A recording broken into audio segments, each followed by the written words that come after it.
I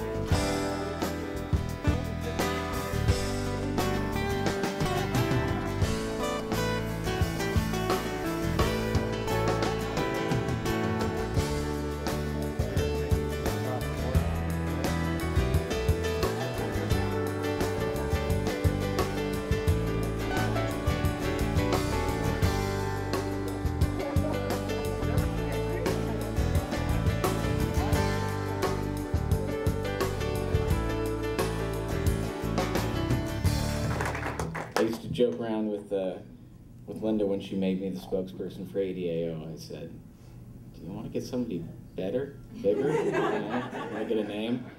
I'm like, okay, now the pressure's on. So I'm trying to live up to my promise.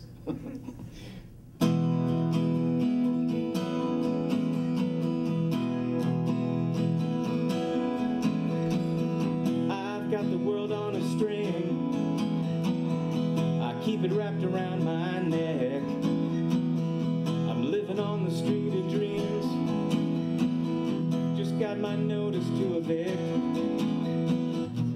These days I only see the sunset through my rearview mirror, and the objects of my life are further than they once appeared. And there's this girl. There's this girl, there's this girl, there's this girl, this girl who hides me from the pain, puts me on my feet again. There's this girl, there's this girl, there's this girl.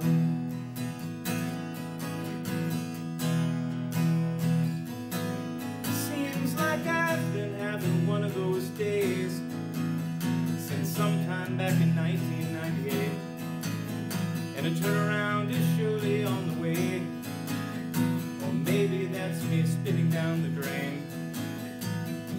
And all my woes that I suppose they're temporary stains, just one step through a door and all my worries wash away. This is why I have a band. But there's this girl, but there's this girl, but there's this girl, but there's this girl, this girl whose eyes can light my way through the haze that fills my day. There's this girl, there's this girl, there's this girl. There's this girl, the rescue from the pessimist avalanche. There's this girl who loves a bit of victim of circumstance. There's this girl, there's this girl, there's this girl, there's this girl. This girl's my private Avalon, from the things that cause me wrong. There's this girl, there's this girl, there's this girl.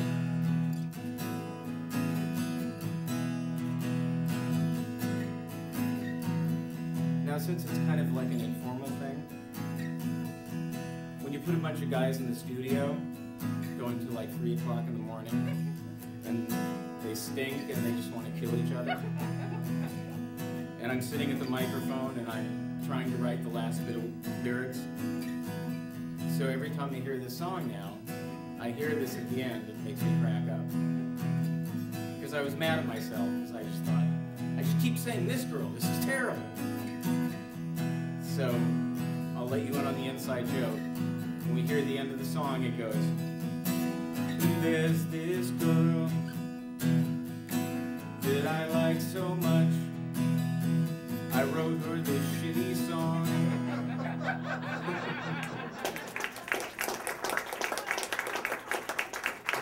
So every time now we hear the end of it, and we like it.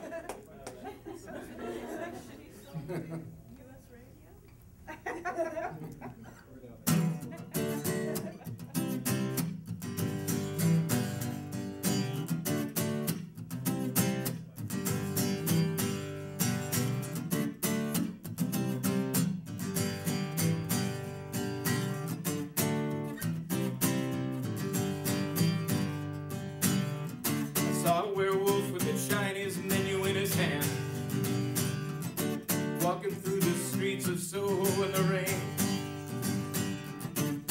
He was looking for the place called Lee Ho Foo's, gonna get a big dish of beef chow mein. Ow, werewolves of London. Ow.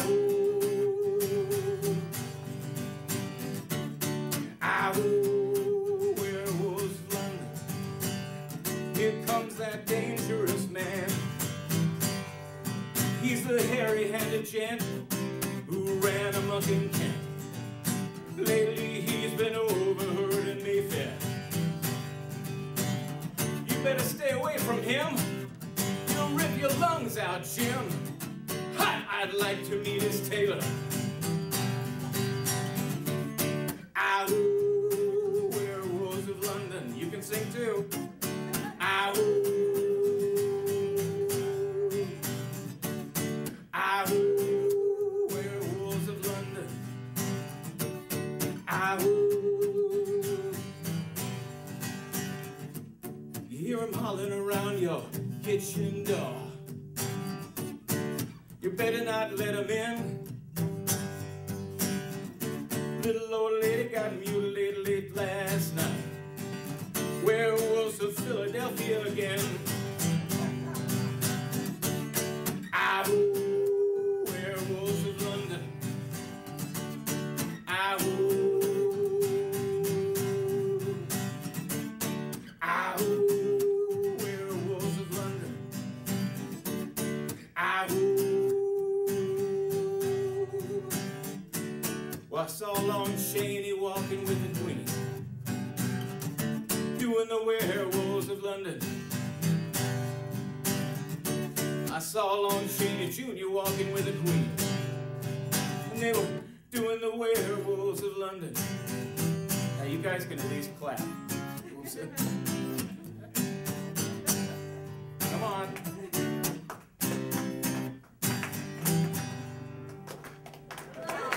There you go. There we go.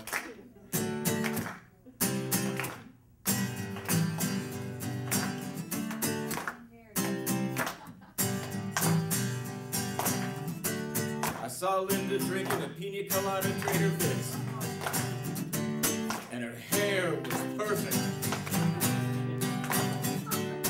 Ow, werewolves of London. Ow.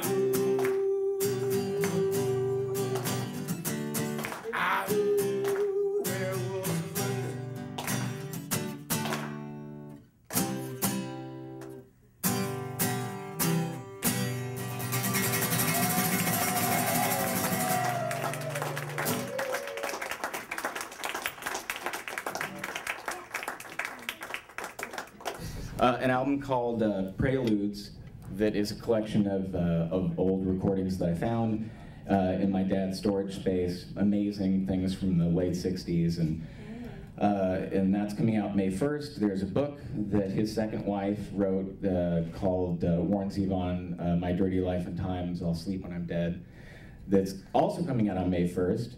And for anybody that lives in LA, I'm playing my first show, like official show with my band. It's kind of a celebration of my record on May 1st at the Mint. So all that stuff is coming out. But wait, there's more. Okay. And also, my dad's biggest record, Excitable Boy, along with 2 records that have never been available on CD before. I have to burp, hold on. So, you know, you get like, you're on stage, you hold everything in, and then you like just have to like, Excitable Boy, and then a live album called Stand in the Fire, and another album called The Envoy. Those 2 records were never released on CD. Those are going to be out at the end of March via Rhino Records, and sometime April, May-ish something, you will see me on Letterman. Thank you very much. And you can benefit if I get some time on the panel, ADAO. So. Hey, Jordan, before you say farewell for this set, will you describe a little bit about the wind? Because for those of us in the room tonight, fighting mesothelioma is a battle, or any asbestos disease, is unforgivably horrendous. And your dad's last album is something that should be mentioned. And I'm not sure tomorrow if we have time to do that justice. Do you mind? I don't mean to put you on the spot. No, of course not. The last record that my dad did, that I know some of you are very familiar with, was an album called The Wind. And it came from, I mean, I remember the day that he called me when I was at work, and he said, I went to the doctor. I finally went to the doctor. Uncle Stan, who was our dentist, took him to the doctor and said, and as this kind of stuff happens, and it's so frustrating, help me because I'm blanking, the X-ray doctor's name. Radiologist. The radiologist decided that he was going to tell Dad how long he had to live. So he told him 3 months. And he realized that he didn't even tell me that at the time. He just said, it's bad, it's bad. And so he went and did this record and ended up living for about 8 or 9 months. And the record was just his taking everything that he'd done in his life and thinking, I want to do this one thing that encapsulates what I did in my lifetime. And he dug through it, and there was a period of time where he kind of shut down completely, but then he snapped out of it, finished the whole record, and I ended up accepting a Grammy on his behalf, one of 2 that the album won, and it goes to show you that it can't be a death sentence. It has to be. I mean, it's such a horrible disease. It's such a horrible thing to deal with, but I can't even imagine how much his career would have been different, his legacy, my life would have been different if he just went, okay, and shut down. So that's why when Linda asked me to be part of this, I said, absolutely, because I can see that there needs to be a connection between people that are involved in this, and there needs to be friendship, and there needs to be, more than anything, knowledge and understanding of what's going on. And I'm so sick of mesothelioma being a late night 3 a.m. lawyer commercial and not being like the new AIDS, because it's going to be that. I watched the 9/11 films like everybody did. I saw the smoke in the air. I know what was in that smoke. It's just a matter of like, how long is it going to be until we stop going, oh, well, that affects them. It doesn't affect us. Because I know if my wife got mesothelioma, I would just like, I'd be catastrophically out of my mind and want to give up. So that's why I do this with Linda, and that's why I have such respect and admiration for her and for Em, because they lost Alan, but they did this while he was still here, so it just goes to show you that how much that she really cares, that it wasn't a woe's me thing. It was like, wow, this is affecting me this much. It must really affect the people that lost their loved ones, and then she ended up being part of that group, which is very unfortunate. So, thank you to everybody for coming here. I'm very proud to be working with Linda and working with ADAO, and I will be here every year, every time. You tell me. Even when Thank you're you. famous. Even when I'm famous. It means I'm not famous. Thanks a lot.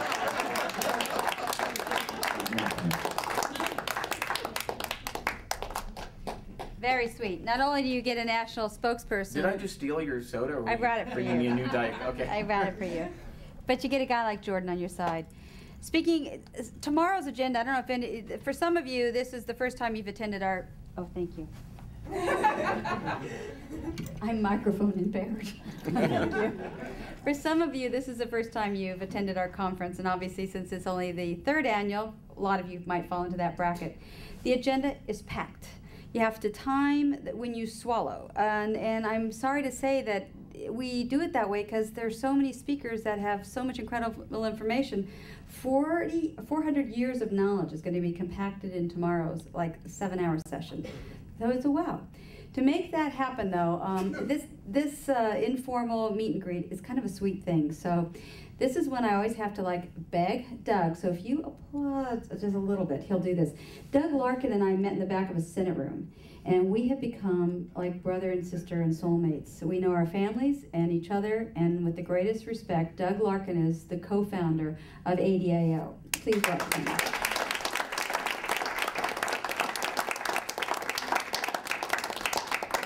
Usually goes to the bathroom. Okay.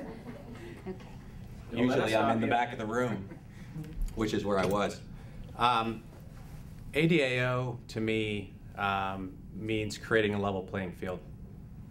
I've worked as a press secretary on the Hill, and I've read legislation. And when I met Linda, my father-in-law, who had been perfectly healthy all of his life, you all know the story. You come down with a cough, and it gets worse, and you learn that you're diagnosed with a terminal illness, and you can't even spell mesothelioma, let alone pronounce it. And so it's been a great pleasure for me to take what Linda and I started back 3.5, 4 years ago in the back of a Senate committee room, and what we recognized was there wasn't a voice. There wasn't a voice for the victims. And you had the trial lawyers, and they played a part, and you had industry, and they played a part. But you didn't have the people who really cared and were the caregivers for the people that we were associated with and we loved. And this was a great opportunity. And over the 3.5 years, just this past week, the U.S. Senate passed a resolution that mandated that the Congress send instruction to the Surgeon General to issue a formal warning on asbestos. And our mission had always been about create a level playing field and get the word out. And we've done that. And we haven't done it alone. We've done it as a team, and it's all the volunteers that are here today that have allowed us to do it. So cheers to you guys.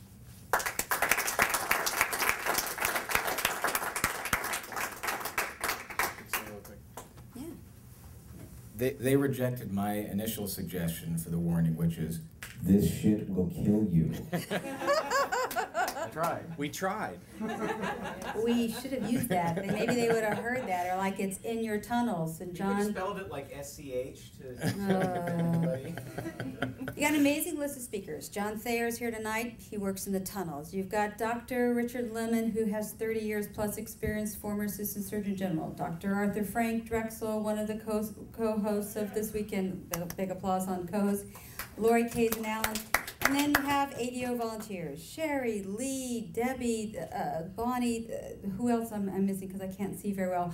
Paul and Michelle. There's a team of passionate people that want to take this message and have action follow behind the words. So we welcome you to the conference. Have a great time tonight and get some rest because tomorrow's a long day. Yes, Lori, what would you like? We've got the addresses if anyone needs the address. Yes, if anybody's confused and doesn't have bread, we have a piece of paper that has the address of how you can get to 245 North 15th Street tomorrow. And Dr. Frank or Dr. Lemon, anything you'd like to say? No? Just come to the meeting. Okay, so cheers. Thank you very much.